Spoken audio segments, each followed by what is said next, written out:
A reporter just made Trump look absolutely stupid at the Oval Office, and you'll want to see this because it's very funny, but also very sad because the reporter wasn't even trying to make Trump look stupid. But before we get into that amazing clip, this was not the only thing that made Trump look stupid at this press conference, because Trump was talking about the executive order that he's planning on signing that will increase domestic lumber production, except he clearly knows nothing about how trees work because he mentioned how we're just going to reharvest the trees. Take a look. Tremendous tariff on lumber and things as such, and yet we don't need their lumber. We have more lumber than they do. We don't need Canada's lumber.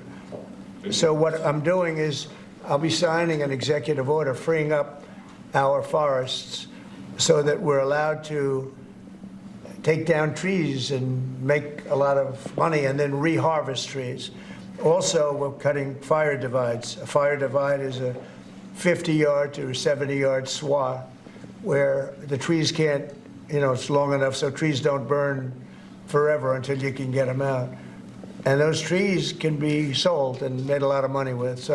But we'll be doing that. We don't need trees from Canada. We don't need cars from Canada. We don't need energy from Canada. We don't need anything from Canada. So where we can be self-sustaining, which is in most things. Look, we have more oil and gas than anybody. Our forests are massive, massive forests. We're just not allowed to use them because of the environmental lunatics that stopped us. So I'm going to be freeing that up very shortly so that we don't have to go to other countries to buy lumber. Why should we be buying lumber from other countries, paying tariffs, paying big prices, extraordinary prices, and we have lumber. We have the best lumber. Go ahead. You would think it's common knowledge that trees take years and years and years to grow, but I guess not for Donald Trump. Now, I know it's funny that Trump literally has no idea about how anything works, but the truth is this decision will be devastating for the environment and for our forests. Now, that's for another video, but the reason why he's making this decision is to get back at Canada. He needs a talking point to claim victory on since he just walked back his decision on tariffs again. And by the way, Trump says that this is the very last time that there will be exemptions for the tariffs, but do we really think that that's going to be the case? Who really believes that? Talking about, I know yesterday you spoke with the big three. Did you tell them that no more exemptions were on the way, and what was the reaction? I told them, that's it.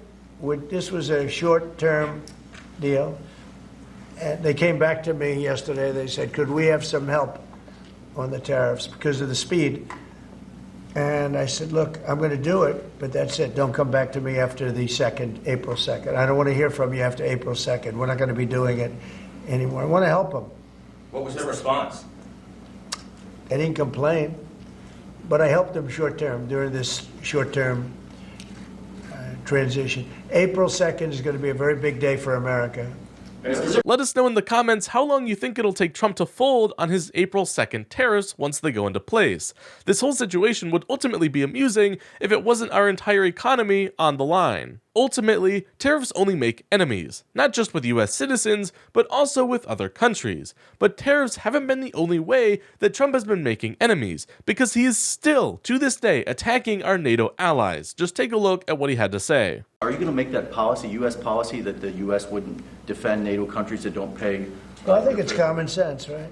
If they don't pay, I'm not going to defend them. No, I'm not going to defend them. I got into a lot of heat when I said that. You said, oh, he's violating NATO. And the biggest problem I have with NATO, I really, I know the guys very well. They're friends of mine. But if the United States was in trouble and we called them, we said, we got a problem. France, we got a problem. A couple of others I won't mention. Do you think they're going to come and protect us? They're supposed to. I'm not so sure. So yeah. Basically, the entire world is being negatively impacted by Trump's stupidity. And speaking of his stupidity, a reporter just made Trump look stupid at the Oval Office after asking him a simple question. Just take a look. TPS for the Ukrainians who live here in the U.S.? What about it? Are you considering revoking the TPS status for the more than 200,000 Ukrainians who live here in the U.S.? What are you saying? The Ukrainians that are here in the U.S., they're under a TPS status. On GPS? TPS, temporary. Oh, I thought you said GPS. TPS. Yeah.